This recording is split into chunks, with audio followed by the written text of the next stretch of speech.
को भी आजमाया, अब आप लोग कितना इनको आजमाओगे, अब इनको और ज्यादा आजमाने की जरूरत नहीं है। और इस मामले में विशेषकर मैं दलितों,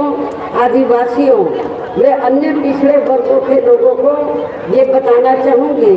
कि इन वर्गों के लोगों को अपने पैरों पर खड़े होने के लिए परम पूज्य बाबा साहब डॉक्टर भीमराव अम्बेडकर के कड़े संघर्ष एवं इनके अथक प्रयासों से भारतीय संविधान के तहत खासकर सरकारी नौकरियों में जो इन्हें आरक्षण की सुविधा मिली है, तो उसका यहाँ कांग्रेस, बीजेपी व अन्य जातिवादी पार्टियों की नई सरकारों में इन्हें पूरा लाभ नहीं मिल पा रहा है। और अब तो ये जातिवादी सरकारें अपने राजनीतिक नफे नुकसान को भी ध्यान में रखकर इनके इस आरक्षण को, जो बाबा साहब डॉक्टर अम्बेडकर के अथक प्रयासों से SC, ST, OBC वर्गों के लोगों को जो विभिन्न क्षेत्रों में आरक्षण मिला है,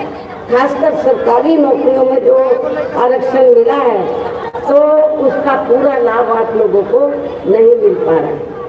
क्योंकि जो भी केंद्र और राज्यों में सरकारें रही हैं, वो इन वर्गों के विरोध में रही हैं, जातिवादी मानसिकता की रही हैं। वो नहीं चाहती कि इन वर्गों के लोगों को आरक्षण का पूरा लाभ मिले। और अब ये लोग अपने नफे नुकसान, राजनीतिक नफे नुकसान को देखकर उनको मालूम है कि यदि हम इन वर्गों का सीधा आरक्षण खत्म करेंगे तो उनको राजनीतिक नुकसान हो जाएगा। तो अब तो ये जातिवादी सरकारें अपने राजनीतिक नफे नुकसान को भी ध्यान में रखकर इनके इस आरक्षण को मान्य कोर्ट की आड़ में इसे प्रभावहीन बनाने में व खत्म करने की भी पूरी कोशिश में लगी है। अब सीधा हाथ नहीं डाल रही है, अब कोर्ट का सहारा लेकर आपके आरक्षण को ये खत्म करना चाहती है। और इसका खास उदाहरण दिनांक 1 अगस्त 2024 को माननीय सुप्रीम कोर्ट का दिया गया निर्णय है, जिसमें कोर्ट ने SC व ST के आरक्षण अर्थात इसमें वर्गीकरण करने व क्रीमी लेयर आदि को भी लागू करने की बात कही है, जिससे हमारी पार्टी कतई भी सहमत नहीं है। इतना ही नहीं बल्कि कोर्ट के इस निर्णय को प्रभावहीन बनाने वैसे पूर्व की स्थिति में लाने के लिए हमने मीडिया के जरिए केंद्र की वर्तमान भाजपा सरकार से संसद में संवैधानिक संशोधन विधेयक लाकर इसे पास कराने का भी अनेकों बार अनुरोध किया है, लेकिन हमारे इस अनुरोध को अभी तक भी केंद्र सरकार ने स्वीकार नहीं किया है। और इस मामले में विपक्ष की भी सभी आरक्षण विरोधी जातिवादी पार्टियां कुछ भी खुलकर बोलने के लिए तैयार नहीं है। कांग्रेस पार्टी है और जो इनका इंडिया गठबंधन है वो भी इस मामले में चुप है। और अब तो इनकी राज्य सरकारों ने कोर्ट के इस निर्णय को लागू करना भी शुरू कर दिया, जो सुप्रीम कोर्ट ने दिया है कि SC, ST का जो आरक्षण है, आरक्षण में आरक्षण, इसका वर्गीकरण करके जो पहले कभी क्रीमी लेयर इन वर्गों में नहीं होता था वो भी लागू कर दिया इन्होंने। तो और अब तो इनकी राज्य सरकारों ने कोर्ट के इस निर्णय को लागू करना भी शुरू कर दिया। इसी प्रकार ये सरकारें OBC के आरक्षण को भी कभी भी प्रभावित कर सकती हैं, इसलिए इन्हें भी अब SC, ST के साथ एकजुट होने की जरूरत है। जो अति पिछड़े वर्ग के लोग हैं तो इन्हें भी SC, ST के साथ एकजुट होने की जरूरत है। और अभी सभी वर्गों के लोगों को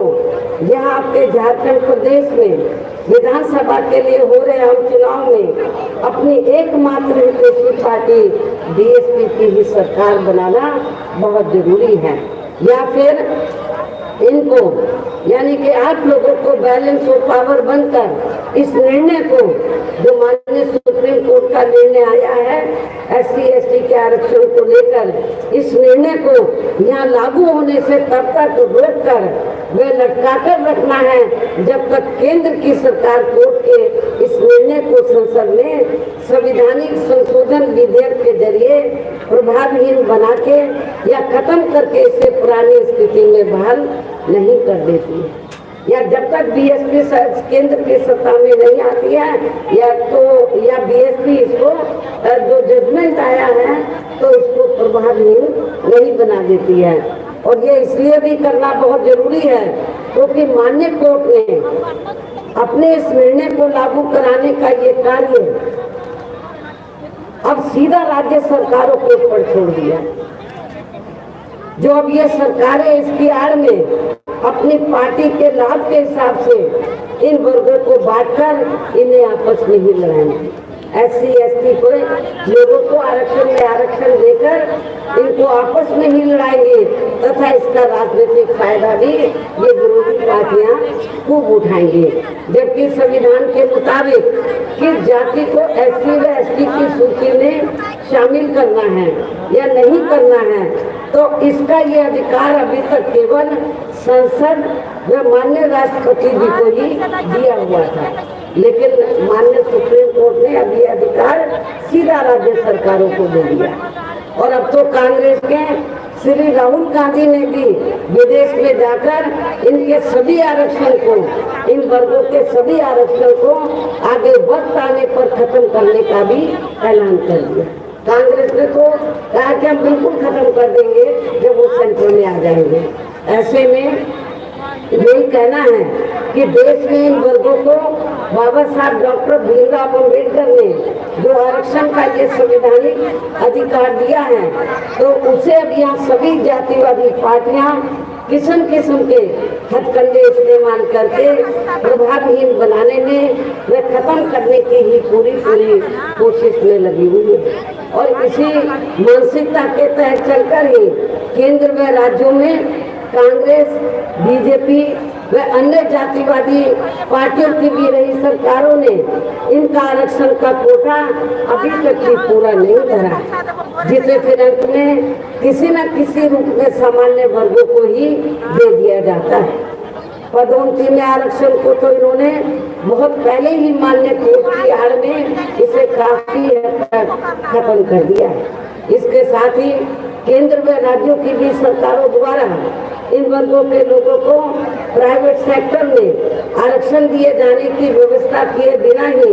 इनके ज्यादातर सरकारी कार्य अब यहाँ प्राइवेट सेक्टर के जरिए ही देश के अधिकांश बड़े बड़े पूंजीपतियों व धनराशियों को ही दिए जा रहे हैं, जिसके कारण आपके यहाँ झारखंड प्रदेश सहित पूरे देश में अब इन वर्गों के लोगों को आरक्षण का बहुत कम ही लाभ मिल पा रहा है। और इससे अब पूरे देश में दलितों व आदिवासियों के साथ साथ अन्य पिछड़े वर्गों के लोगों को भी काफी ज्यादा नुकसान हो रहा है। जबकि अन्य पिछड़े वर्गों के लोगों को ये भी मालूम होना चाहिए कि इन्हें मंडल कमीशन की रिपोर्ट के तहत आरक्षण की ये सुविधा केंद्र में कांग्रेस पार्टी की रही सरकार में नहीं मिली थी, बल्कि बीएसपी के कड़े संघर्ष अब हम अथक प्रयासों से ही केंद्र में रही श्री बीपी सिंह की सरकार में मिली है, जिसका भी अब यहाँ जातिवादी विरोधी पार्टियों की चल रही सरकारें इन्हें पूरा लाभ नहीं दे पा रही हैं। इसके साथ ही श्री बीपी सिंह की सरकार में ही इन वर्गों के मसीहा परम पूज्य बाबा साहब डॉक्टर भीमराव अम्बेडकर को भी यहाँ भारत रत्न की उपाधि से सम्मानित किया गया है, जिसके लिए वो हर प्रकार से पात्र भी थे। जबकि उन्हें ये सम्मान उनके जीते जी केंद्र में रही कांग्रेस पार्टी की सरकार में ही बहुत पहले मिल जाना चाहिए था, लेकिन कांग्रेस पार्टी की रही सरकार ने अपनी जातिवादी मानसिकता की वजह से इनके देहांत के बाद भी इन्हें ये सम्मान नहीं दिया है, जो इनके द्वारा बनाए गए संविधान के सम्मान की अब ये आए दिन हवाई बात करते हैं। लोग तो ये कहते हैं एक छोटी सी किताब बना रखी है, लाल कवर है और अंदर कागज खाली है। उनको ये नहीं मालूम संविधान में क्या लिखा है और वो किताब को दिखाते बोलते हैं लेकिन संविधान के मुताबिक चाहे वो केंद्र में कांग्रेस पार्टी पावर में रही है लंबे अरसे तक आजादी के बाद, और राज्यों में भी अभी भी है, लेकिन उन्होंने संविधान का सही तरीके से पालन नहीं किया है, उस पर अमल नहीं किया है। इतना ही नहीं बल्कि इनके कारवां को, बाबा साहब डॉक्टर भीमराव अम्बेडकर के कारवां को आगे बढ़ाने वाले वे हर मामले में समर्पित रहे व्यक्तित्व मान्यवर श्री काशीराम जी के देहांत होने पर केंद्र में रही इसी कांग्रेस पार्टी की सरकार ने इनके सम्मान में एक दिन का भी राष्ट्रीय शोक घोषित नहीं किया था। इससे भी इन वर्गों के प्रति इस कांग्रेस पार्टी की हीन व जातिवादी मानसिकता साफ झलकती है। इसके साथ ही इन वर्गों के लोगों को जुर्म जाति से निजात दिलाने के लिए